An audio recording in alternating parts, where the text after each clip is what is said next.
At narito naman ang mainit na balita mula sa mundo ng politika. Sa mga nakaraang araw, umuugong ang mga balita tungkol sa mga pagkilos ng mga pangunaing tahuan sa gobyerno. Partikular na ang mga pangyayari sa pagitan ni President Kuting ng Norte Jr. at pangalawang pangulo na si VP Sara Duterte.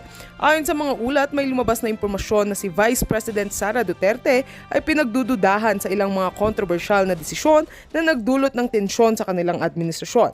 Maraming mga taga-suporta ng Duterte ang nagtanong kung gaano katotoo ang mga paratang at kung paano ito makakaapekto sa kanilang mga plano para sa bayan. Ang mga tanong na ito ay umabot na sa tainga ni PBBM na ngayon ay nahaharap sa pressure na magpaliwanag. Isang malaking issue ang lumitaw matapos ang mga pahayag ni VP Sara hinggil sa mga proyektong infrastruktura ng gobyerno. Maraming kritiko ang nagsabing mayroong pagkukulang sa transparency at accountability na nagbibigay daan sa usaping dapat ayusin ni PBBM. Sa mga social media platforms, ang mga netizens ay nagpalitan ng opinyon. Ang ilan ay bumabatikos habang ang iba ay nagtatanggol kay VP Sara. Samantala, isang kontrobersyal na insidente ang naganap ng si Zaldi, isang prominenteng personalidad at supporter ng Duterte administration, ay lumuhod kay Basti Duterte. Anak ni VP Sara, ang insidenteng ito ay naitala at agad na kumalat sa social media. Nagdulot ng iba't ibang reaksyon mula sa publiko. Ito ay nagbigay diin sa ugnayan ng pamilya Duterte sa kanilang mga taga-suporta at kung paano nila pinapahalagaan ang kanilang reputasyon. Dahil dito, nag-alinlangan ng ilang political analyst kung ang mga aksyon na ito ay nagpakita ng pag-urong sa impluwensya ni PBBM sa kanyang mga allies. Sinasabi ang mga ganitong insidente ay maaaring magdulot ng pag-aalinlangan sa mga mamamayan at mga mambabatas. Sa nagiging sanhi ng pangamba sa kanilang pamumuno, may mga nagsasabing maaaring may mga nakatagong agenda ang bawat hakbang ng administrasyon. Sa mga kasunod na balita, patuloy ang mga pagtawag sa mga ahensya ng gobyerno na suriin ang mga aligasyon laban kay VP Sara. Ang mga mamamayan ay nananawagan para sa higit pang transparency sa mga proseso ng gobyerno, lalo na sa mga usaping may kinalaman sa kanilang pondo at proyekto. Ang pangyayaring ito ay nagpapakita na hindi pa rin natatapos ang laban para sa katotohanan sa administrasyon. Sa kabuuan, ang kasalukuyang sitwasyon na isang paalala sa lahat ng mga mamamayang Pilipino na maging mapanuri at patuloy na magtanong tungkol sa mga desisyon ng kanilang mga leader. Patuloy natin silang susubaybayan at asahan ang mga susunod na pangyayari. At heto nga mga balitang ating pagkakatutukan at kung bago ka pa lamang sa aking channel ay huwag kakalimutang mag-like, share and subscribe para updated ka sa aming mga bagong balita dito sa Tatak Pinas.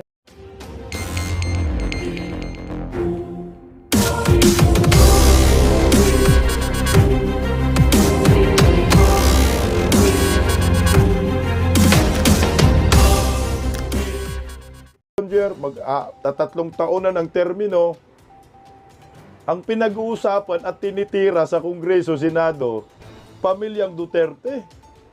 Paano makausad ang bansa natin kung ganoon? Wala sila sa focus para sa ating bayan, kundi focus sila sa kanilang personal interest. Dahil takot sila, mayroon na namang Duterte maging presidente. Kaya damay-damay na lahat, pati mga supporters, tinitibag. Ginagawa ng kasalanan, kinukulong. O ito. Ay, ko. Salsal ko. Pakinggan nyo po ang buwelta ni Mayor Basti Duterte.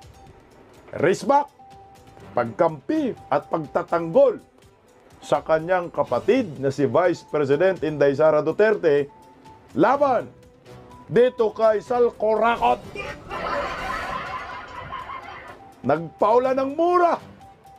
Pero yung mura, inano, parang binablur yung salita, yung mura. Pero mura talaga. Ito, Mayor Basti, banatan mo. Ano, dili po ninyo ipakita kung unsa ginabuhat ninyo sa kwarta diya sa inyong mga kaugaling opisina, kung ginaunsa ninyo paglihok sa kwarta diya sa Congress. Di ba? Muana lang di ka interview. Ay, ito na naman ay pambubudol. Naanak ka buwang gapo.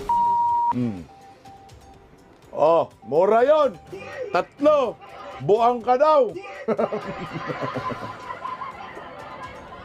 Bakit daw? Hindi imbestigahan ninyo yung sarili ninyong mga budget. At butangin na parang batang isip kasi ito si Ko. Sasabihin mo naman si Inday Sara, pambubudol, ang bubudol ka. Tingnan mo yung mukha ni Mayor Basti, galit na yan, oh. Kung sa harapan siguro si Ko, baka nasuntok na. Baka na-uppercut na.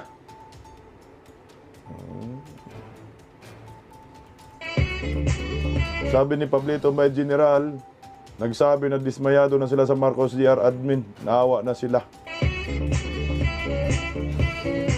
O ito, isa pa. O, 3 agad, binitawan. Pabubudol lamang at dapat matigil na ang pananakot pagka... Ano to, Hana? 4 na.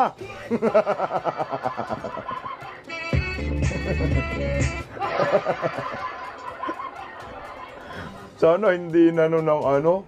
Hinayaan nyo sana yung mura doon. Alam mo, hintayin ko dito, yung sagot ni Ko. Kasi labanan na to ng lalaki sa lalaki. Noong una, si Inday Zara binanata niya, pero matapang si Inday. Baka ma-uppercut pa to si Ko. O ito, labanan sa lalaki sa lalaki. Pinagmumura, no? O ito ba? Aloy kayong na ba niya? Isog kayo yung nanay bitaw, pero... Una, paluin daw niya.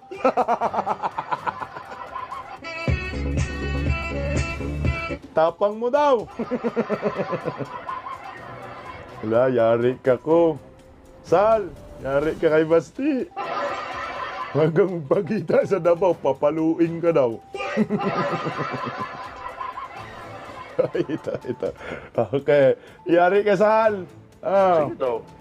Kapag storya sa ko igsuon, pag atbangay mong duha, unsay ikaingon nimo. Ano na to? Pag atbangay mo sa ko igsuon di. Pag atbangay mo sa Vice President. And then you discuss this matter. Ikaw man ang appropriations live in Congress, kumong duha. Ay palaban og 47 ka congressman para mutubag para nimo. Kung na problema, then you talk directly to the Vice President. O ayan, hinamon ni Mayor Basti, Siko, na magharapan sila ni Vice President Inday Sara sa Kongreso. Niko, huwag daw magpakampi sa 40 sitting mga buhaya. Utang ina, mga minions pala itong mga 47 dyan sa Kongreso, 47. 47 lang, Mayor Basti, di ba marami ang kakampi mga buhaya dyan? Na. Di man yan makasagot. Si Ko, kasi guilty man yan. Meron mang inilabas si Inday Sara na mga dokumento, ebidensya. Isa pa, Mayor Basti.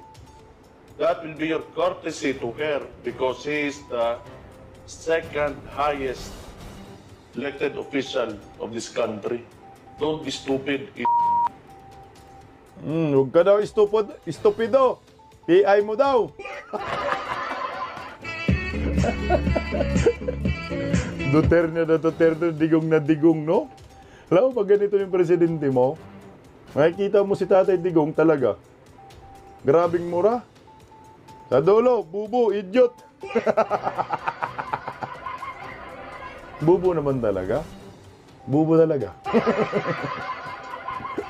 Si Raulo, dinanatan ni Inday Sara ng ebidensya, ang sagot, bodol-bodol na naman. Hindi nyo kaya talaga mga Duterte. Kasi yung Duterte, bukod sa may mga prinsipyo yan, matatapang, matatalino yan, hindi yan naatras. Kasi kung yung mga Duterte mahina lang yan, no? Kung mahina lang yung mga Duterte, tiklop na yan. Unang taon pa lang, bagsak na sila. Billions na ba? Magkano na ba yung Magkano na ba yung ginastos nila para masira ang mga Duterte, hindi pa rin epektibo? Hello, Ma'am Amelia Eloise. Doc Amelia rin yan, Ma'am. No, Doc Amelia, maraming salamat sa pakulay. Ang ibig sabihin yan, ang mga Duterte, matibay na yung pundasyon. Hindi kagaya kay Binay, nadurog talaga si Binay. Pero pag sinabi mong Duterte, iba talaga ang Duterte. Iba sa Marcos. Malayo yung Marcos sa mga Duterte. Ngayon ha, tiningnan mo, yung pundasyon ng mga Duterte ngayon hindi pa natibag, hindi pa nawasak. Siguro na konting kiliti lang, na konting damage. Pero kung ang pinag-uusapan, nawasak, wala. Kasi kung wasak ang mga Duterte, sa social media walang magtatanggol. Sa social media, walang magdidipinsa. Walang magre-rebat sa mga banat ng mga pulawan, dilawan, tinklawan. At ito ha, para sa akin. Ang mga Duterte walang resources. No, walang resources sa ngayon. Pero, ito na ang matibay, ano pang term sa pinakamatibay? Other term na pinakamatibay. Bisaya ba? Ligon. Pinakamatibay na lang, wala na akong maisip na to. Ang mga Duterte ngayon, itong panahon na to, ito yung pinakasulid, mabisa, matatag. Ayan, strong, matibay nga. Pinakamatatag na pundasyon ngayong panahon. Bakit? Bakit ho? Masabi ko, magtangina naman, oh. Noon, tingnan nyo ha, noon, ang kalaban lang ng mga Duterte, sino lang? Wala pang pulawan noon, dilawan lang.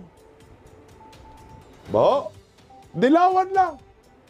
At presidente, si Tatay Digong. So may resources ang mga Duterte noon. So dilawan lang mga kalaban. Kung tiningnan mo yung dipinsa ng mga Duterte noon, hindi kailangan tibayan. Oh. Kasi nga, dilawan lang naman yan. Tunaw na tunaw man ng Duterte. Kung dilawan, di masyadong mabigat yung dipinsa eh. Pero ngayon, ito na yung pinakamatibay, pinakamatatag na pamilyang Duterte. Bakit nasabi ko? Diyos ko, Diyos por santo de amigo. Tingnan mo yung kalaban ngayon ng mga Duterte. Lahat sila. Lahat sila. Kasi kung mahina lang ito, hindi ganun katibay, bagsak na. Isipin nyo, dilawan. Kalaban natin. Pinklawan. Nag-evolve sila. May pinklawan. Kalaban ng mga Duterte. Komunistang grupo. Mga aktivista, makabayan, akbayan. Rene Castro. Anet de la Cruz, maraming salamat sa inyong pakulay. Ngayon, meron pang sumali. Pulawan. Sanipersa sila. Isipin mo yan? Kung hindi matatag ang mga Duterte, putang ina, tapos na. Tibag na.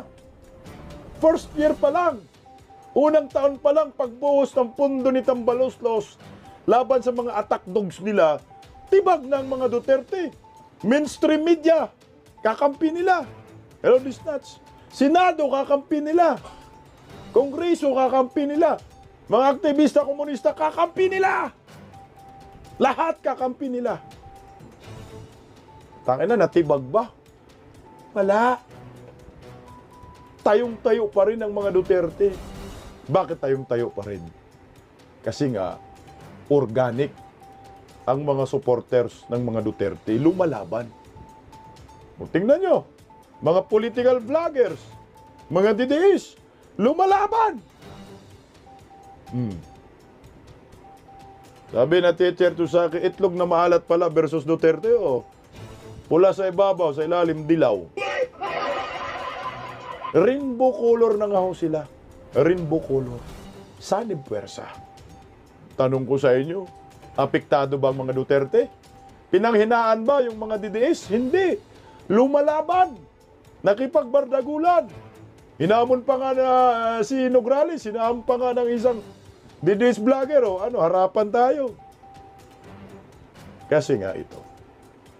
Bakit ganong katatag ang Duterte? Ginawa kasi ni Tatay Digong ang kanyang tungkulin ng maayos para sa bayan. Ikaw ba naman iiyak ka ng general? Ikaw ba naman iiyak ka ng mga OFW? Ikaw ba naman iiyak ka ng maraming Pilipino? Bakit iniiyakan? Kasi mahal nila ang Duterte. Wala ka nang mahanap na isang presidente ng Pilipinas na lahat ng mga Pilipino naramdaman talaga ang kalinga ng isang Tatay Digong. Every time makikita mo si Duterte, magtalumpati ka sa television ka lang, umiiyak ka. Tama? Umiiyak ka. Kasi nga naramdaman mo yung isang Tatay Digong. Hindi nila kaya. Gusto nyo? Pakita nga muna natin, guys, ang alaala ng pag-iyak ng maraming Pilipino bago po tatalon sa isang topic. Pakinggan po natin, mga kababayan ko, ang pagmamahal ng maraming Pilipino sa mga Duterte. Libre iyak, libre luha. Pasok! Kung ano yung mga binibitawan ni Tatay Digong na pagbabago na nagagawa niya, katulad nung yung pagpantungkol sa mga drugs, ramdam ko yun na naalis na din ni Tatay Digong. Ay, gusto ko lang po talagang magpasalamat kasi kasi sa laki ng, nakakaiyak. Sa laki ng na improve ng Pilipinas, pasalamat lang talaga at saka mag-ingat siya palagi. Yun lang. Mahal namin siya, lagi namin siya pinagpringa. Bigyan siya ng mahabang buhay sa Panginoon at saka ingatan siya ng Panginoon para uunlad ang bayan.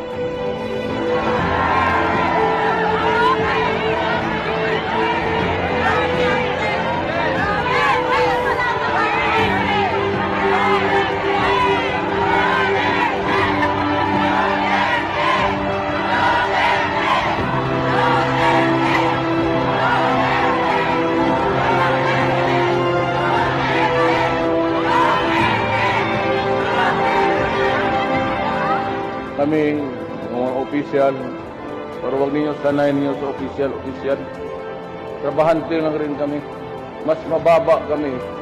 Kayo dito, yung employers ninyo. Tapos kaming mga empleyado ninyo. So I'd like to address everybody. We are workers of government.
Itong pagka-presidente ko po, talagang handog ng Diyos sa akin.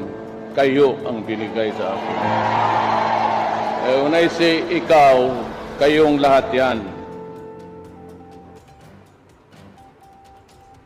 Iyan ang tatak Duterte. Yan yung puhunan, pundasyon ng mga Duterte. Na kahit ibuhos pa ang billions of billions ng mga Marcoses, Romualdez, mga buhaya sa Kongreso para wasakin ang mga Duterte, hindi yan tatalag. Kasi ang mga Duterte nakatatak na yan sa puso ng maraming Pilipino. Hindi na po yan mabubura. Parte na po yan ng history ng Republika ng Pilipinas. Kahit anong paninira ninyo sa mga Duterte, walang mangyayari dyan. Bakit? Ito. Kung kupas na ang Duterte, di sana. Hindi na pinag-uusapan sa mga sorbi. Hindi o sana, burado na. Pag-usapan natin, bakit ko yun ipinalabas? Hindi ko kayo pinaiyak, no? Pinaalala ko lang sa inyo kung gaano kamahal ng maraming Pilipino ang mga Duterte. Ulitin muli natin ito ngayong 2025. At huwag po tayong pumayag na lasunin ang utak ng maraming Pilipino ng gobyernong Marcos. Huwag tayong pumayag sa mind conditioning. Dahil ako'y nabahala. Kasi meron silang inilabas ngayon na survey. Nagmistulang tagilid ang mga Duterte. Ang Team Duterte. Isipin mo, dalawa lang. Nung kamakailan, halos lahat. Yung mga unang survey, halos lahat ng pumasok sa top 12 ay kakampi ng mga Duterte. Pero ito bago, dalawa na lang sa top 12. O ito. Ito po yung nilabas ngayon na survey po ng Tangere, yan, tama. Yung survey firm na yan. Alam mo sinong nangunguna? Si Tulpok. September 9, 13, 2024, margins of error 1.96%. Nangunguna sa listahang ito si Tulfo. Siyempre, kakusa ni Tambaluslos yan. Kakusa ni Tambaluslos yan. May ikot na naman sila sa palengke. Putangin na, niluloko na naman tayo. Meron daw murang bigas, 42 pesos. O lol, pagkain ng aso, hoy. Kinuha ni Tulpok, 58% daw. Diyos ko, Ginoo. Kayong bumoto dyan? Pangalawa, pinasok puno nila si Tatay Digong. Para hindi halatang magic ang mga ulol. No? Para hindi halatang magic. Si Tatay Digong, pangalawa. 49%. Pangatlo, si Cayetano Pia.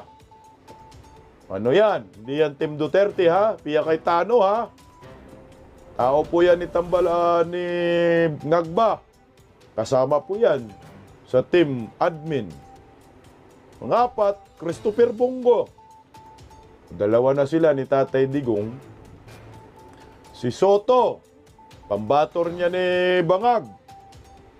Tito Soto, tangina, wag nang iboto yan. May isa pang Tulpo. Gago na to. Bintulpo, ano? Pultulpo? Lahat kayo Senado? Di ba binatikos to ni Franz Castro, no? 3 Tulpo sa Senado. Nung 3 Duterte, binanata ni Inday Sara. Galit na galit si Franz Castro, eh. Sinabihan, ginawa daw negosyo ng mga Duterte ang Senado, ang politiko. Oh, lol! Tulpo, Pacquiao. Isa pa, Pacquiao, Manny. Manny, mag-boxing ka na lang, Manny. Wala ka namang kwentang Senador, Manny. Alam mo, Manny Pacquiao, idol kita sa boxingan. Kasi first round lang, second round, knockout. Pero yung politiko, sus ko, Ginoo, tumahimik ka dong. Kung mag-Team Duterte ka pa, iboboto pa kita. Baka sakali pa. Magiging bias ako na hindi ka ampaw. No? Kasi Team Duterte man, pero Team Ngagba ka man, ampaw ka. Alam mo to si Pacquiao at saka si Cayetano, parehong utak. Noon, sabi ni Pacquiao, ipapakulong daw niya si Da Junior. Pag siya naging presidente, papakulong daw niya yung Marcos. O ngayon, kakampi na ni Marcos. Ito naman si Cayetano. Noon, galit na galit sa mga Marcos, magnanakaw daw. O ngayon, kakampi na ni Marcos. Isus ko, Ginoo si Binay. Abi Binay, anak ni Nognog, boto nyo. O di, Binay party list na ngayon sa Senado rin. Ay, Ginoo ito, public enemy number 1. Lokamote mo to. Abalos! Black Rider, Abalos? Los Rider animal, oh. Sige nga, bigyan niyo ako ng rason. Bakit niyo iboto si Abalos? Hoy, Tanggire, bigyan mo ako ng rason. Bakit nag-top 9 si Abalos? No. Ay! Lito Lapid, Manuel! Top 10? Oh, Tanggire, bigyan niyo ako ng rason. Bakit Lito Lapid? Kasi nasa Batang Quiapo. Putang inang mind conditioning na to, oh. Anong nagawang batas? Yung Roosevelt, ginawang Fernando Po Jr. Hay, Ginoo, man ang nangyari sa Pilipinas. Ginagawa tayong trapo dito, no? Tolentino! Traidor. No? Political butterfly. Balimbing. Junkies. Dilawan noon, nagpakubkob kay Tatay Digong. Naalala ko yung birthday party niya na, Jiggers ba yun, ha? Birthday party ni Tulba. Liberal party siya noon. Tinira sa puwit, eh. Gago na to. Ito si Marcolita, okay to. Kaso, ang problema, hindi naman natin pwedeng angkinin si Marcolita hanggat hindi po makasama sa line-up Tatay Digong. Kasi pag tinitingnan mo, nasa majority pa rin ito, eh. Diba? Kasama pa rin po ng majority yan. Uniteam pa rin. Okay, The Junior. Bautista Evelyn, maraming salamat sa inyong pakulay. Pero, okay naman ang kanyang paninindigan. Okay naman ang kanyang paninindigan. Walang problema dyan. Problema nga lang ho dyan, kung biglang pero wala na rin siya sa pambato ng timbangag. Wala na rin. So yung pumasok, ito magulat kayo, ha. Makinig kayo mga kababayan ko. Kapwa ko Pilipino. Lahat ng pumasok sa Tangiri, puro tuta ni Tambaluslos at tuta ni Ngagba. Ilan yan? Siyam. Yung pumasok. Yung isa, 50-50 pa si Marcolita. So, ang Team Duterte, 2 lang. Ito ay maliwanag na mind conditioning.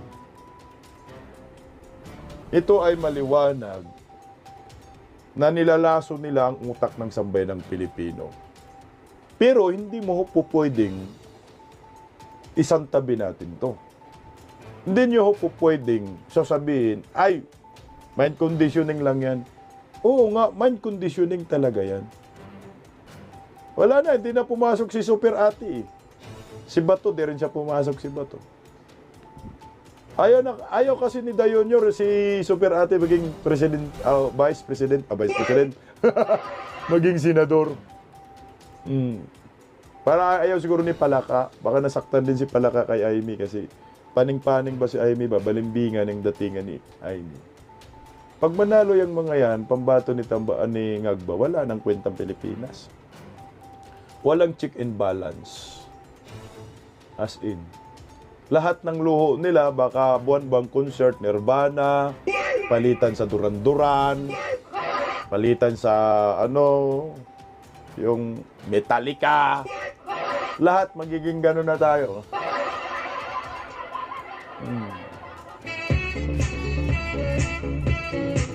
Sabi ni Cirilo, basta Marcos, Team XX sila. Pero di mo pwedeng baliwalain to kasi ginawa na nila to, eh. Nakaraang eleksyon.